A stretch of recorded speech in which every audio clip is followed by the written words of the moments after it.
Good morning സുഹൃത്തുക്കളെ. അപ്പൊ ഇപ്പൊ ഉള്ളത് ഒഡീഷയിലാണ്. ഇന്നലെ 4 മണിക്കാണ് ഒഡീഷയിൽ എത്തിയത്. ഒഡീഷയിൽ എത്തിയപ്പോ തന്നെ നല്ല മഴയായിരുന്നു. ഗംഭീര മഴ പറഞ്ഞാൽ ഗംഭീര മഴ. ഇന്ന് കാലത്ത് ബ്രേക്ക്ഫാസ്റ്റ് ഒക്കെ കഴിച്ചിപ്പോ ഇങ്ങനെ ഉണ്ട് ഇറങ്ങിയിട്ടുള്ളൂ. 9 മണി ഇന്ന് ഇറങ്ങാനും നേരം വൈകി മഴ കാരണം. പക്ഷെ അടിപൊളി കേട്ടോ.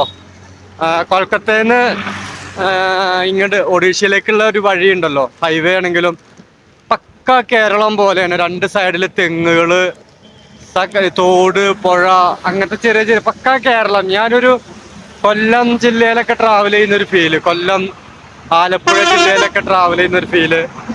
പിന്നെ താറാവ് ഉണ്ടായിരുന്നു. താറാവാണ് ഏറ്റവും ഹൈലൈറ്റ് ആയിട്ട് എനിക്ക് തോന്നിയത്. താറാവിന്റെ ഞാൻ ഇത്രയും ദിവസമായിട്ട് കണ്ടിട്ടുണ്ടായിരുന്നില്ല. താറാവൊക്കെ ഉണ്ടായിരുന്നു ഇവിടെ. അപ്പോൾ അടിപൊളിയായിരുന്നു, നല്ലൊരു എക്സ്പീരിയൻസ് ആയിരുന്നു. ഞാൻ ആക്ച്വലി ഇവിടെ എത്തിയപ്പോ ഇങ്ങനെ മനസ്സുകൊണ്ട് വിചാരിച്ചു ഒരു മഴയൊക്കെ പെയ്തിരുന്നെങ്കിൽ നന്നായിരുന്നു. കാരണം കേരളത്തിന്റെ ഒരു ഫീലൊക്കെ വന്നപ്പോഴേ ഒരു മഴയും കൂടെ ഉണ്ടെങ്കിൽ പൊളിച്ചു എന്നൊക്കെ വിചാരിച്ചതാ. അതേപോലെ തന്നെ ആയി.